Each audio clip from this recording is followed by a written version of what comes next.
ತಗೊಳ್ಳಿ.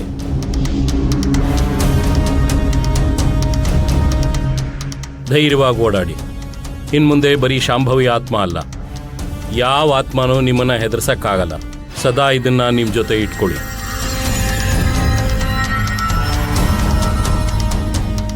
ಆಯ್ತು ಗುರುಜಿ.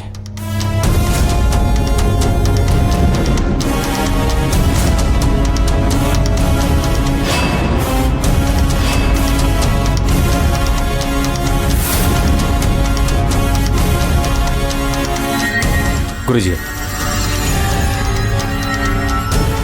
ಈ ತಾಯ್ದನ ಹಿಡ್ಕೊಂಡ್ಮೇಲೆ ಏನೋ ಒಂಥರ ಧೈರ್ಯ ಬರ್ತಿದೆ.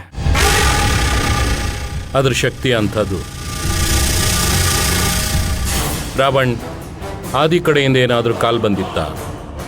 ಅಥವಾ ನೀನೇನಾದರೂ ಕಾಲ್ ಮಾಡಿದ್ಯಾ ಅವನಿಗೆ? ಇಲ್ಲ ಗುರುಜಿ, ಏನು ಅವನದು ಚಲನವಲನ ಏನೂ ಗೊತ್ತಾಗ್ತಿಲ್ಲ. ಸೈಲೆಂಟ್ ಆಗಿದ್ದಾನೆ. ಈಗ ಅವನಿಗೆ ಮೊದಲಿನ ಥರ ಶಕ್ತಿ ಇಲ್ಲ.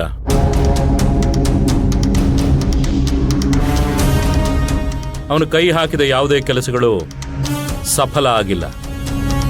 ಅಂದ್ರೆ ಇನ್ಮೇಲೆ ಅವನಿಂದ ಯಾವ ಕೆಲಸನೂ ಆಗಲ್ಲ ಅಂತನ? ನಮ್ಮ ಶಕ್ತಿ ಬ್ಯಾಟ್ರಿ ಶಕ್ತಿ ಇದ್ದ ಹಾಗೆ. ಮಾಟ ಮಂತ್ರ ಮಾಡಿದಾಗ ನಮ್ಮ ಶಕ್ತಿ ಖರ್ಚಾಗತ್ತೆ, ಕಮ್ಮಿ ಆಗ್ತಾ ಹೋಗುತ್ತೆ.